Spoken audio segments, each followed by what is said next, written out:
वैसे तो मुलायम सिंह के राजनीतिक जीवन से जुड़े कई सुने अनसुने किस्से हैं, लेकिन एक किस्सा ऐसा है जिसमें दो धुर विरोधी दल एक साथ आ गए। ये कहानी है सुखोई डील की। वैसे तो मुलायम सिंह यादव की पार्टी बीजेपी की धुर विरोधी मानी जाती है, लेकिन देशहित से जुड़ा मुद्दा होने की वजह से दोनों विरोधी दल एकमत हो गए थे। माना जाता है कि रूस से सुखोई फाइटर जेट की डील करवाने में मुलायम सिंह यादव का अहम योगदान था। ये किस्सा है 1996 का। उस वक्त लोकसभा चुनाव होने थे। चुनाव से ठीक पहले पीवी नरसिम्हा राव की सरकार ने रूस के साथ सुखोई विमान की डील फाइनल की, लेकिन बीजेपी इस डील के खिलाफ थी। बीजेपी ने इस डील का जमकर विरोध किया। बीजेपी का कहना था कि राव सरकार जल्दबाजी में ये डील कर रही है। दरअसल वाजपेयी जी को ये चिंता सता रही थी कि बिना अंतिम कीमत तय किए 35 करोड़ डॉलर की राशि रूस को क्यों दी गई।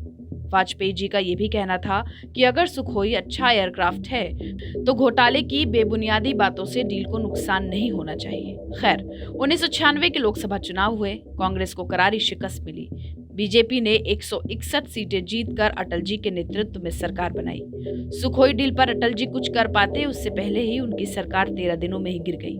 सरकार गिरने के बाद पूर्व कैबिनेट मंत्री जसवंत सिंह ने एक कार्यक्रम के दौरान कहा था कि उन्होंने सुखोई डील से जुड़े सारे दस्तावेज देखे हैं। इस डील में कोई गड़बड़ी नहीं है।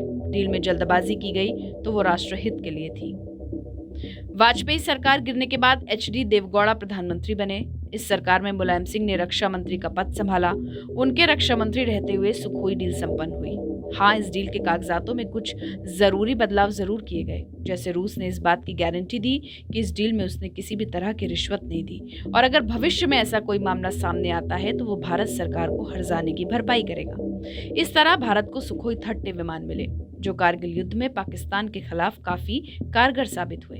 हालांकि मुलायम सिंह केवल 2 साल ही रक्षा मंत्री रहे। इस दौरान देवेगौड़ा और इंद्र कुमार गुजराल प्रधानमंत्री थे, लेकिन रक्षा मंत्री रहते हुए मुलायम सिंह ने कई बड़े फैसले किए, जैसे मोर्चे पर शहीद जवानों का पार्थिव शरीर उनके घर भेजे जाने का फैसला और पूरे सैन्य सम्मान के साथ उनके अंतिम संस्कार की परंपरा।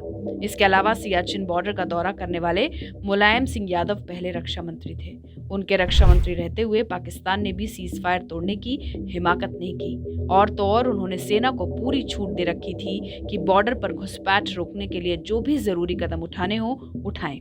मुलायम सिंह यादव के रक्षा मंत्री रहते हुए भारतीय सैनिकों ने चीनी फौज को 4 किलोमीटर अंदर तक खदेड़ दिया था। तो ऐसे ही कई सुने अनसुने किस्से हैं मुलायम सिंह के राजनीतिक जीवन से जुड़े, जो उनकी दमदार शख्सियत और सियासी कद को बयां करते हैं।